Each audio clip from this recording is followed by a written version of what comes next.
Hello, everyone. Welcome back once again. This is Harshal Desai. I once again welcome all the audience who are watching us, and we have been joined here by Ms. Sapna Ahuja, Chief Operating Officer at MapMy India. And for the next 20 minutes, we are going to have an exclusive presentation by Ms. Sapna Ahuja. And the subject for the presentation is Atmanirbhar Bharat, Sarvottam Bharat, digitally and geospatially, transforming governance and government of India. So, a very interesting subject, and I would like to, without any further delay, I would like to hand over this virtual dais to Ms. Sapna Ahuja, Chief Operating Officer at MapMy India, and request her to please start the presentation on the subject. Thank you. Over to you, Sapna. Thank you. Yeah, thank you, Harshal. So let me start by thanking ELEX for organizing such an insightful event and for inviting me to be part of it. Really excited if I can add some value to the audience today. My talk today is about digital and geospatial transformation of government and governance in India. Clearly, pandemic has made all of us realize this, recognize the fact that without digital transformation, it is really in today's world, it is really not possible for us, for the government to govern, for the citizens to engage and live their day-to-day lives. I mean, we are so much used to using our mobile phones, our mobile apps, for internet, for day-to-day services, day-to-day requirements, and even now a lot to also get the government services, to get, let's say, think of apps like Umang app. There are so many different applications. Even for vaccination today, you have to go to CoWIN portal or Arogya Setu app to book yourself or to register yourself for a vaccination slot. So think government is transforming digitally. So there is no denying to this fact. So I'll just take you through what MapMy India is doing in this space and what we feel should be done, how citizens and the government should engage with each other to make things better, to make lives of every citizen, be it an urban citizen or a rural citizen in India, better and more lively. So I'll just take a minute to share my screen. Sure, Sapna. Is Yes. my screen visible? Yes, visible. Sure.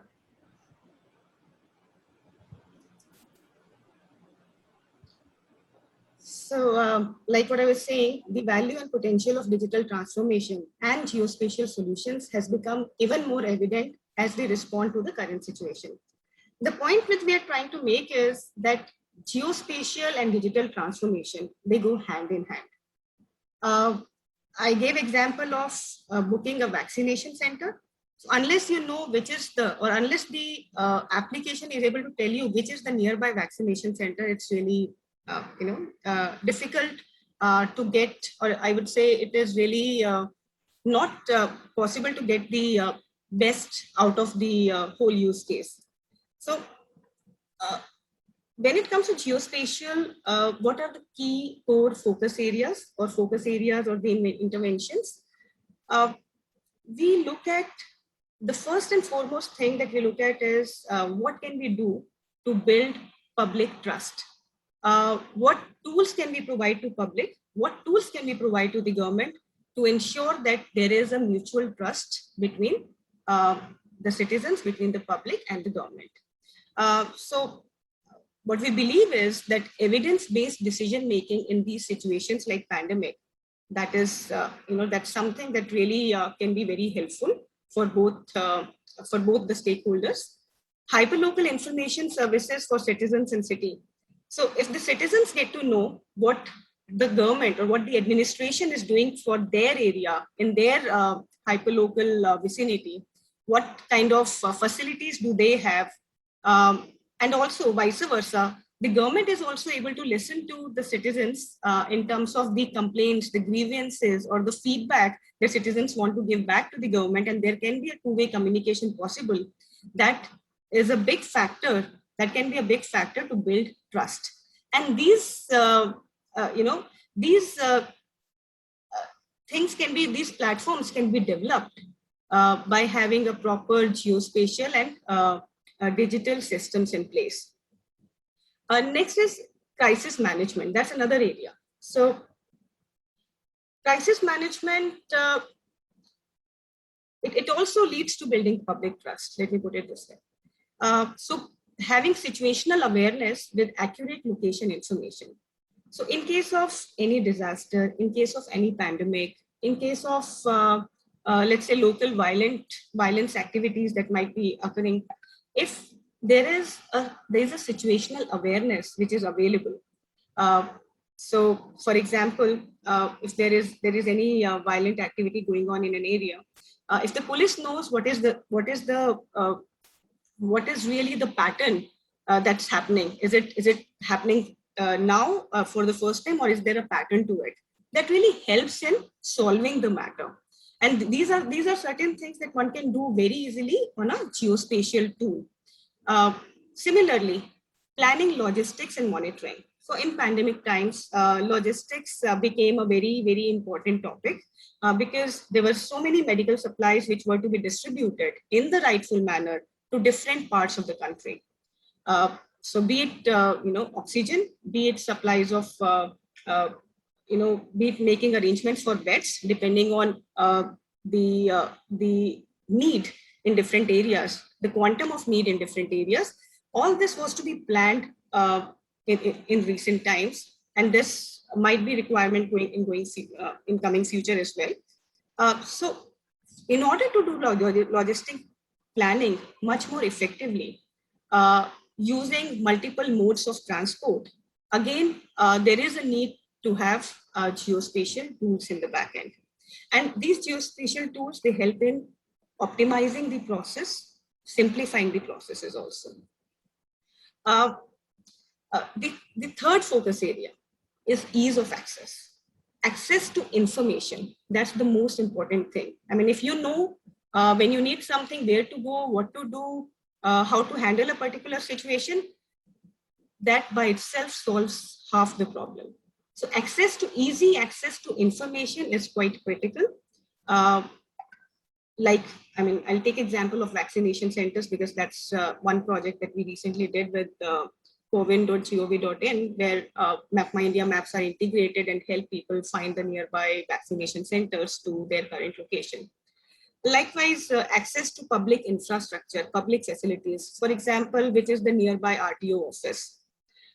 Medical infrastructure for emergency response, like ambulance. So I need ambulance at point A. So where is the nearby ambulance, and can somebody dispatch that ambulance to my location where I really have the need? So these are different aspects. These are three different pillars, I would say, which we are kind of focusing on, and around which we are building our geospatial and digital transformation solutions.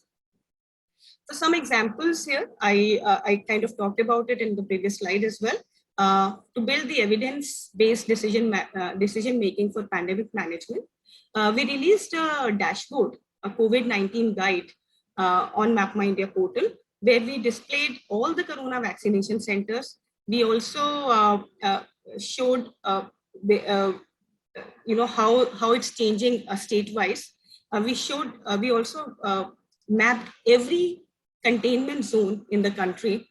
The supplies related to medical oxygen cylinders, where these suppliers are located, remdesivir distributors, district hotspots. All this information was available in the COVID-19 guide on MapMyIndia, and it's being updated on a regular basis.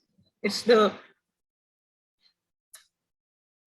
some screenshots, this is basically displaying on a state basis which states have more number of active cases. It's a complete dashboard here. You can see how different states have gotten impacted in last 1.5 years. Our containment zones.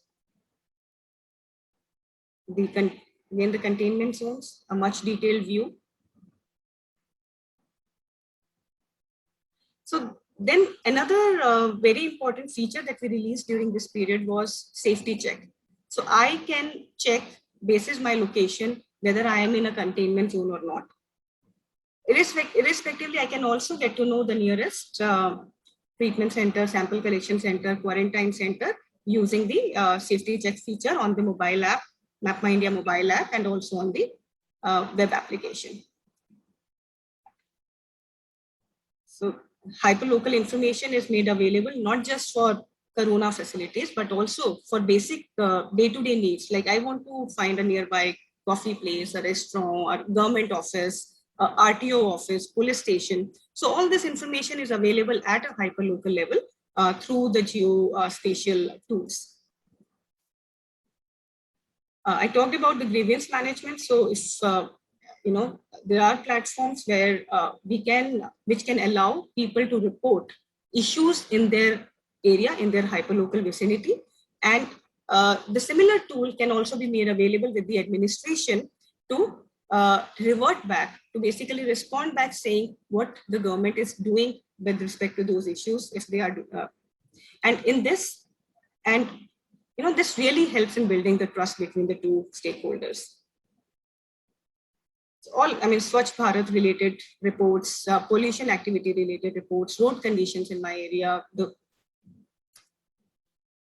waterlogging issues, bad weather conditions, broken street light or pole, fallen tree, all these can be reported uh, through tools like this. And it can go to the right stakeholder within the administration office, within the municipal corporation office to take it, to act on it. The similar kind of tools are used for crisis management. So there were war rooms which were set up to keep track of medical facilities, treatment centers through dashboards, updation status of availability of beds, medicines on dashboards, plan and allocate life savings equipment like oxygen concentrators, etc. That we did. Logistics planning, multimodal connectivity. That's again very important. We understand that majority of the transportation in the country is done today by road. There is a strong feeling that the logistics system, the cost of logistics can be brought down by 4 to 5% if we use the optimal model mix. So basically, if we also use our inland waterways, if we also use our railway lines, and along with the road network which is available. So what we've been able to do is we've been able to build tools to identify optimal combination of modal mix for efficient transportation in the country. And this can again lead to crisis management. Wait time simplification. So when we are traveling or when we are transporting our goods, there are a lot of interventions that needs to be attended. For example, wait times at tolls, at traffic congestion at different intersections, at toll plazas. So these are, using the geo AI technologies, the geographical artificial intelligence tools, one can calculate the estimated wait times at different tolls and different congestion points to help in a better planning, better systems. Similarly, availability of public infrastructure. So, for example, these screenshots, they show a map of Chennai. We did a study sometime recently only, wherein we tried to calculate how far, on an average, from every grid. We divided the entire city into multiple grids, and we've calculated for every grid how far is the nearby transportation available, public transportation available. When I say public transportation, I mean a bus stand or a railway station. So what is the distance to the nearest bus station and a railway station from that particular point? And it gave us very interesting insights. We could really figure out what part of the cities are today do not have a proper public transportation infrastructure, and that helped the city in taking certain decisions to add newer routes in the system. Likewise, medical infrastructure for emergency response. So there was another study done where it was mostly for the accident management system, wherein we wanted to identify on highways what are those stretches which cannot be reached within the 1 hour golden period at the time of accidents. So the idea was to make sure that there is medical infrastructure available at every nook and corner on the highways to attend to any accident location. So that is one way of looking at it. That how can we enhance our medical infrastructure in the country. Second was also to analyze where the accidents happen quite often. So that could be based on the sharp turns or based on wrong designs on the road network. So that can also be easily identified with a detailed high resolution road network map. So that leads to clearly, bringing more safety to the citizens of India when they are traveling. So these were some use cases that I talked about, and how, a quick introduction to what MapMyIndia is. We are India's leading geospatial content and deep technology company. We were the first ones to build digital map product for India back in 1995. In 2007, we launched our GPS navigation systems. And today we proudly say that we are building a digital map of the real world. It is India's first 4-dimensional time and space map.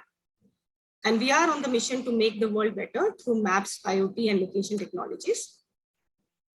So collectively and quietly and powerfully, we are empowering 40 crore Indians with our tools. So which is about 30% of the India's population is today using MapMyIndia service through various applications on a day-to-day basis. We had a tie-up with ISRO, Indian Space Research Organization, to again bring the best of satellite technology and map technology to the India. So in what are the areas? Broadly, I talked about citizen engagement, public health systems, intelligent transport systems, like I talked about the multimodal logistics, sustainable urbanization, rural development, agri-tech, tourism, and taxation.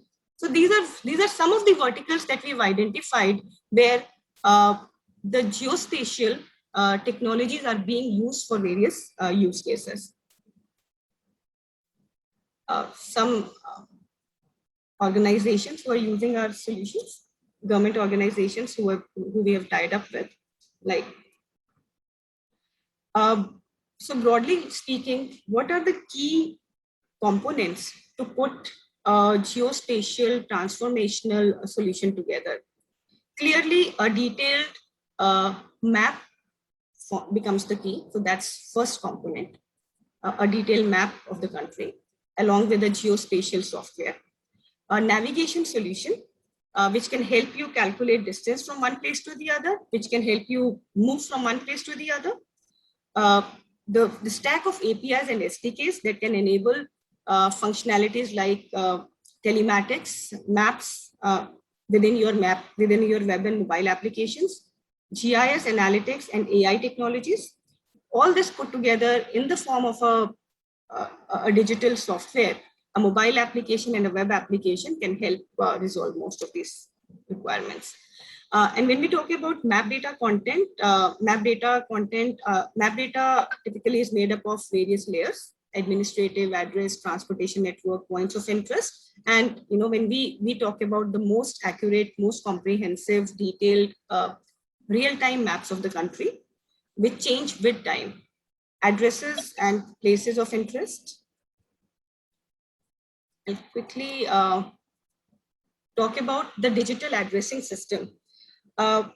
We all know that in India, there are few cities, I would say it's primarily the urban areas which have proper organized addresses.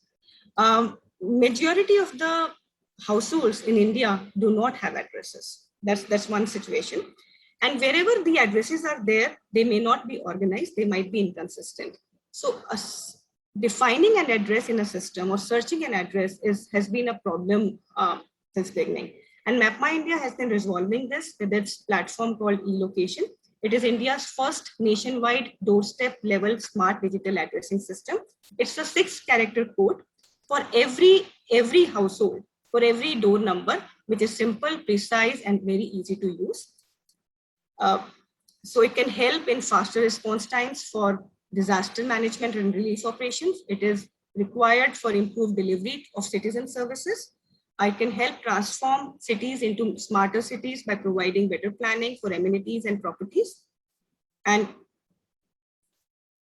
the ready-to-use information around transportation network. And there are a lot of technology companies who are using this technology to make the processes more seamless in nature. I think thank you. Thank you very much. Thank you so much, Ms. Sapna Ahuja, Chief Operating Officer at MapMy India. And it's really very interesting to understand the journey of MapMy India over the years and what are the new innovations right now you're undertaking, and several collaborations already you're working for giants like Apple and IBM and others. So thank you so much. And I request audience, if they have any question, please let us know. We will be happy to connect you with Ms. Ahuja offline and through other mediums also. As we have ran out of the time, so we'll be closing this session formally here, and would like to present a certificate of appreciation to Ms. Sapna Ahuja, Chief Operating Officer at MapMy India. Thank you so much for sharing Thank you. valuable Thanks, Harshil. insights here at this platform, ma'am. And we look forward to hosting you again at some other occasions. So thank you so much. And we will now get ready for our next session, which is scheduled at 1 o'clock. Thank you.